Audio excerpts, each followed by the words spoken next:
Well, Barack Obama is an ideologue. He comes out of a left that has been trying to get power in this country for half a century. And this is their best chance to do it. And the army he's speaking of is only one of many armies. When he appoints an avowed communist, a guy who was arrested in a race riot against... Hang on just a second, because I want to make sure. Yeah. They're not throwing around the word communist. Your parents were communists. This guy right? says he's a communist. Yeah, I know that. But just so so people who don't know, your parents were communists?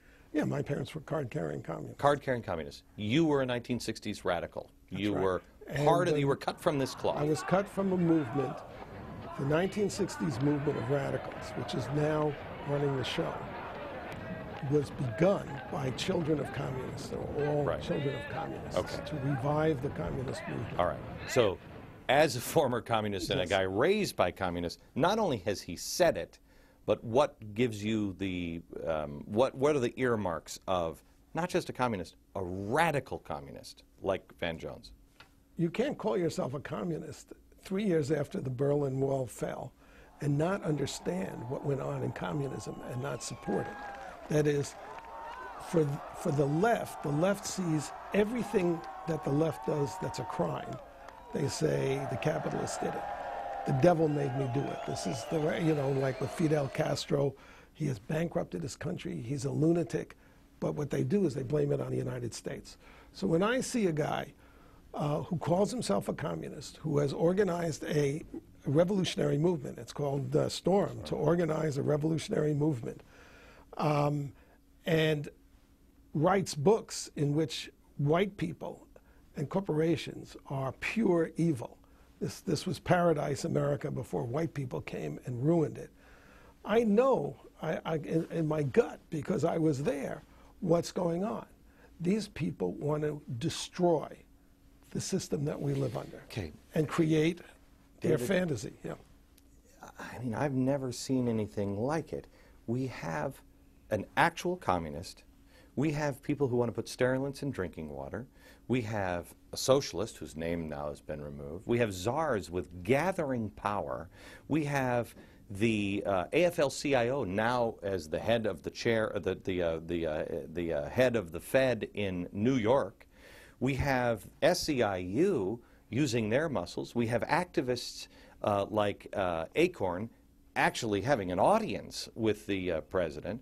Yet no Tea Party people could meet with the president.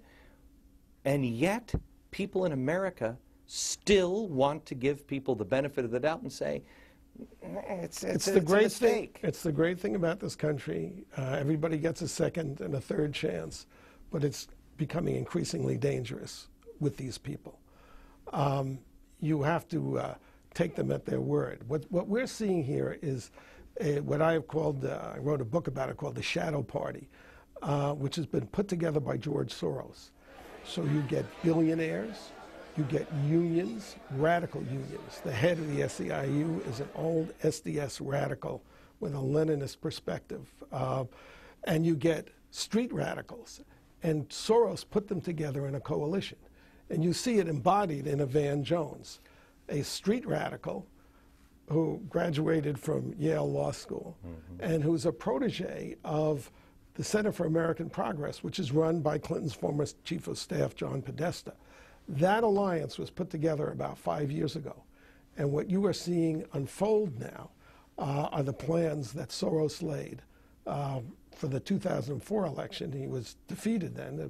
Bush unexpectedly won. Tell me, David, when you hear, it sounds crazy. And it's almost like these things are ghosts. It's like you're chasing ghosts. Well, okay, so he was in Storm, big deal, that's over.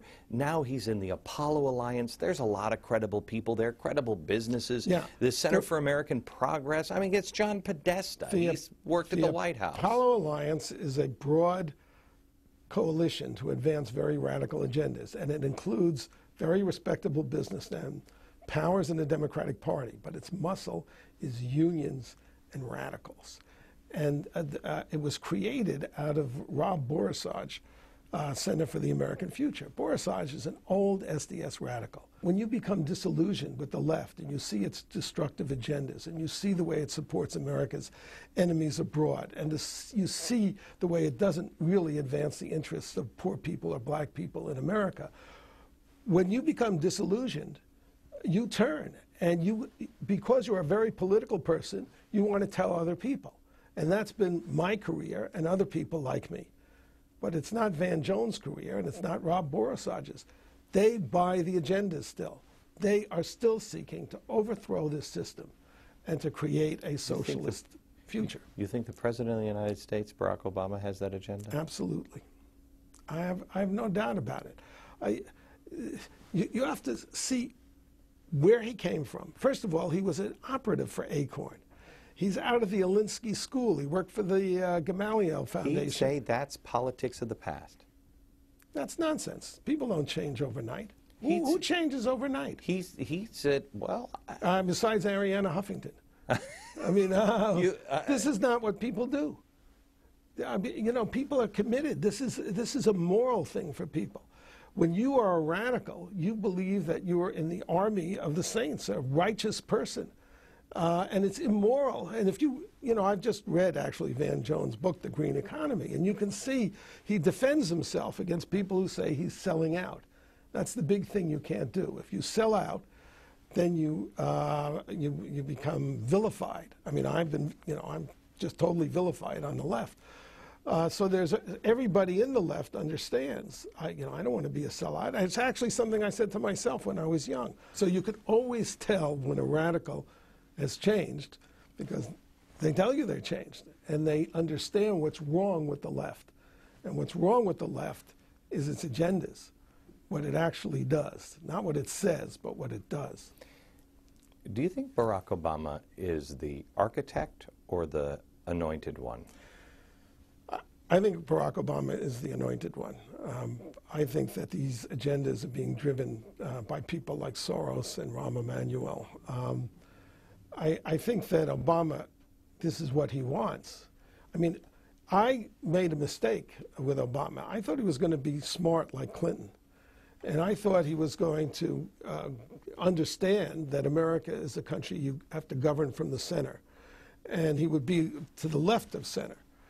But I didn't think he was going to empower Nancy Pelosi and Harry Reid to drive a steamroller over the country and bankrupt it. I said, I was at the Time 100, and I'm sitting there at Van Jones is there, sitting at this big table. And, you know, I'm the only one there with my philosophy. And I said, let me ask you this. Agree or disagree with the president? Forget about the policy. Has anybody stopped to think what America looks like at the end of 4 years with just the changes that have been proposed and put into place right now? Has anybody done that? The silence was deafening. It's all instrumental. That is, when you're a radical, what you are thinking of is power. It's about power. You adopt this position, you take up that issue, but it's all to advance the power. They never think about what it's going to look like or how to put it together. I can tell you, a radical never spends 5 seconds on thinking what makes a society work. That's not the way they work. They want to know what they can get away with to advance this big agenda, which is you get power and you change everything. We are 5 days away from fundamentally transforming the United States of America. That's the way they think.